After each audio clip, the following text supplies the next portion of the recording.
ये दुनिया कितनी सुंदर है, मनुष्यों के लिए कितनी स्वर्ग जैसी लगती है। नदियाँ, पहाड़, झरने, बादल जो हर मनुष्य को जीवन प्रदान करते हैं। पर जरा सोचे, ये झरने, ये नदियाँ और आपके गिलास का पानी सूख जाए तो क्या ये जीवन संभव है? अच्छा मौसम जब बनता है तब पहाड़ों पर बर्फ गिरती है। धीरे धीरे ये बर्फ पहाड़ों पर एक मोटी चादर बनाती है।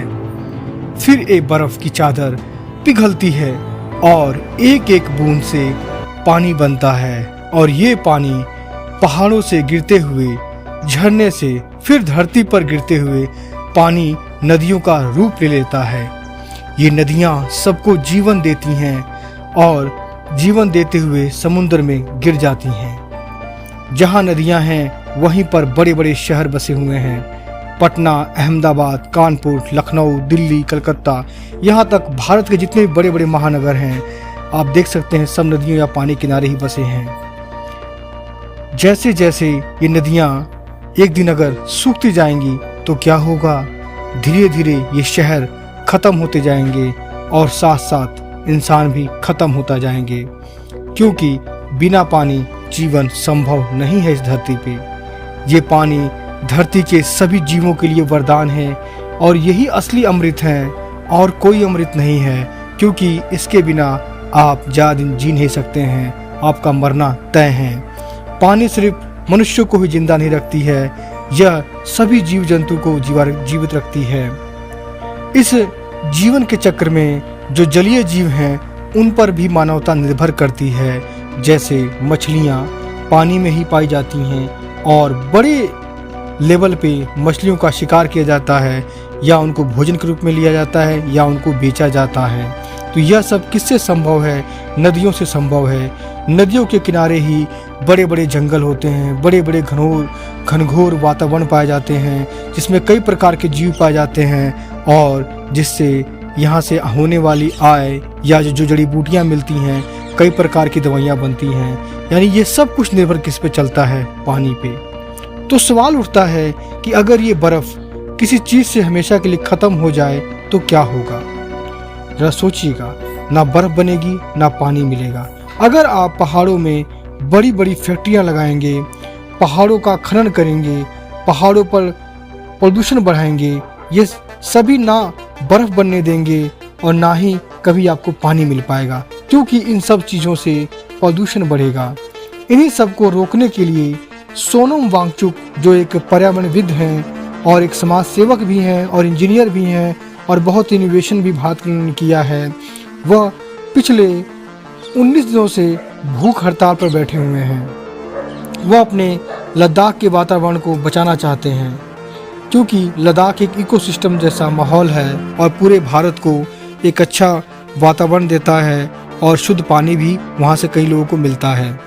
लद्दाख या लद्दाख हिमालय हमारे हिमालय पर्वत की श्रृंखला का एक महत्वपूर्ण हिस्सा है, जो ग्रेट हिमालय पर्वतमाला और काराकोरम पर्वतमाला की बीच की एक अत्यधिक ऊंचाई पर रेगिस्तान का निर्माण करने वाला एक क्षेत्र है जो लद्दाख कहलाता है। और ये शुष्क क्षेत्र लद्दाख है। ये रेगिस्तान का मतलब यहाँ रेत नहीं होती है, परंतु यहाँ खुश्क नमी पाई जाती है। ये खुश्कपन जो होता है बर्फ और ठंडे वातावरण का होता है। लद्दाख हिमालय में प्रमुख नदियाँ सिंधु नदियाँ हैं और इसकी सहायक नदियाँ हैं, जो बड़े पैमाने पर इस क्षेत्र में पाई जाती हैं। यहाँ पर जो नदियाँ पाई जाती हैं उनका पानी कभी नहीं सूखता है। इसके साथ साथ इसमें मीठे पानी के कई झीलें और कुंड पाए जाते हैं, जो एक अच्छे और ताज़े पानी के बहुत ही अच्छा स्रोत हैं, जो हमारे देश के लिए एक वरदान है। अगर कहीं वह सूख जाएंगे तो आने वाले कल में आप जानते हैं क्या हो रहा है, उसका परिणाम भी भुगतना पड़ेगा, क्योंकि जब पानी नहीं होगा तो लड़ाई भी संभव है कि एक दूसरे राज्य पानी की लड़ना भी शुरू कर देंगे। जैसा आप कुछ ही दिन में अभी देख चुके होंगे कि जो आपका दक्षिण भारत है, कैसे वहाँ पानी की महामारी है, और उसके बाद जैसे ही पानी अगर सूखता है या कम होता है, खास करके बुंदेलखंड उत्तर भारत में आप देख सकते हैं, उत्तर प्रदेश का जो है बुंदेलखंड या जो उसका सटा हुआ जो इलाका लगता है एमपी में, वहाँ पर पानी के लिए कितनी किल्लत करनी पड़ती है और क्या क्या करना पड़ता है।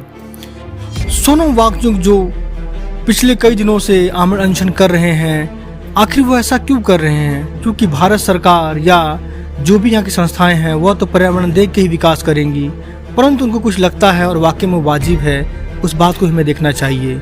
उनको ये लगता है कि अगर कोई व्यक्ति बाहर से आकर यहाँ पर कारोबार करेगा या कोई फैक्ट्री चलाएगा या कुछ भी करेगा तो वह लद्दाख के लिए हानिकारक होगा। वो ऐसा नहीं कह रहे हैं कि हर हानिकारक होगा, कहने का अर्थ यह है कि कोई व्यक्ति अगर बाहर से आता है तो वह पहले वहाँ के लोकल लोगों से परमिशन ले और वहाँ पे अपना प्लांट या फैक्ट्री जो मर्जी लगाना लगाए और लोगों को रोजगार दे और वहाँ पर काम भी चले, पर लोगों की मर्जी से ही चले, लोगों की मर्जी खिलाफ ना चले। क्योंकि जो बाहर से व्यक्ति आता है उसका वातावरण कुछ और होता है और जो लद्दाख के व्यक्ति हैं उनका वातावरण कुछ और है। तो इस वातावरण का ही तो सारा खेल है। अगर जो बाहर का व्यक्ति वहाँ का वातावरण को समझ ही नहीं पाएगा तो उसे क्या पता कौन सा प्लांट लगाने से कितनी हानि होगी। जैसे मान लीजिए अगर आप कहीं रह रहे हैं, आपके गांव में या आपके शहर में कोई ऐसा व्यक्ति बाहर से आता है और आते ही तुरंत एक बड़ा फैक्ट्री खड़ा कर देता है या प्लांट लगा देता है जिसके बारे में उसको पता ही नहीं है कि उस प्लांट को लगाने से क्या होगा, तब सोचिए क्या आप क्या करेंगे?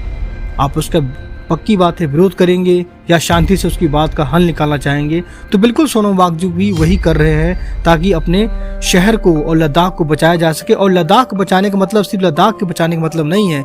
लद्दाख को बचाने का मतलब है कि हिमालय पर्वत क्षेत्र को बचाना है जो आजकल का बहुत ज़्यादा दूषित हो रहा है और धीरे धीरे वहाँ की जो बर्फ़ है पिघलती जा रही है और पिघलते पिघलते एक दिन बर्फ़ जब ख़त्म हो जाएगी तो आपकी गंगा नदियाँ, जमुना, ये भी जो भी तजीब नदियाँ हैं जो वहाँ से निकलती हैं वो सारी भी ख़त्म हो जाएंगी और उनके साथ ही मानवता सभ्यता जो बड़ी सदियों चली वो भी ख़त्म हो जाएगी।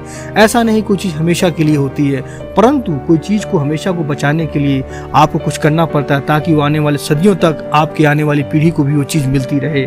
आप क्या सोचते हैं कि जो अगर वहाँ पर बड़ी बड़ी फैक्ट्रियाँ लगाई जाती हैं या कुछ भी किए पहाड़ों में किया जाएगा उससे जो पोल्यूशन होगा उससे कोई असर नहीं पड़ेगा? दोस्तों बिल्कुल असर पड़ेगा। और अगर धरती खराब हो जाती है अपनी या वहाँ की धरती खराब हो जाती है, पूरे दुनिया की धरती खराब हो जाती है, तब क्या होगा?